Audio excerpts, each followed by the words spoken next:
Hi, I'm Tim from lapseshutter.com, and in this video we're going to cover what to do if your Dynex TV won't turn on and these 6 possible fixes.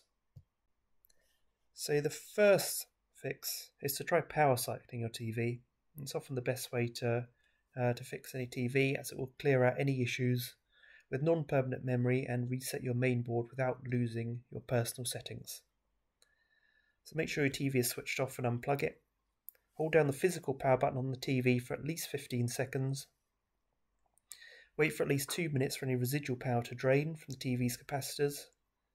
And then plug your TV back in and try switching it on.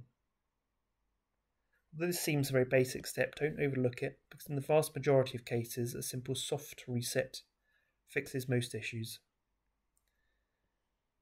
There's also a possibility that a poorly seated HDMI cable is automatically switching inputs on your TV, and so it looks like your TV isn't working. Take out any HDMI cables and then just try switching it on using the power button on the TV itself. If it's now coming on, then that means the external connections are a problem, and you should try reseating your HDMI cables one by one, or switching off HDMI CAC, which could be causing the issue. If you're only using your TV remote, then make sure that it doesn't have low batteries. Try the power button on the TV itself. There's also a possibility that one of the buttons, such as the power button on the remote, is stuck, and so it's sending a constant power on or off signal to the TV, and that's causing your TV not to come on and not to respond to any button presses on the TV itself. So just try taking the batteries out of the remote and then using the power button on the TV itself to switch it on.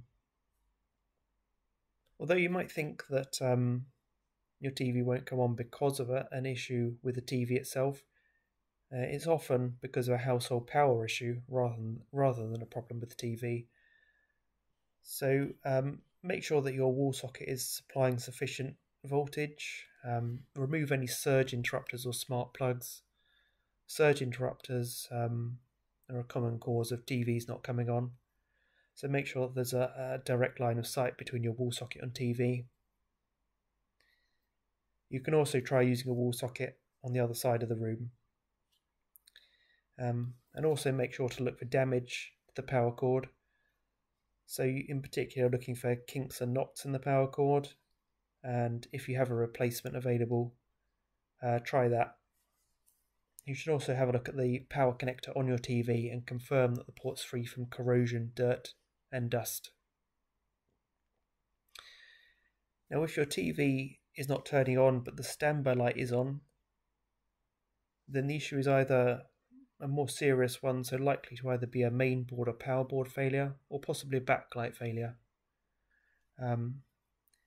Either the TV is coming on but it doesn't appear to be because the backlight has failed, or a failure in one of the LEDs in the backlight is causing the main board to send a signal to not allow the TV to come on to prevent any further damage. So just to make sure your TV is really not turning on, you can follow your normal process of switching on your TV and then get right up close to the screen and point the light of your phone at the screen. Try changing the channels with your remote or going into the menu, and see if you can see some very faint images on the TV screen itself.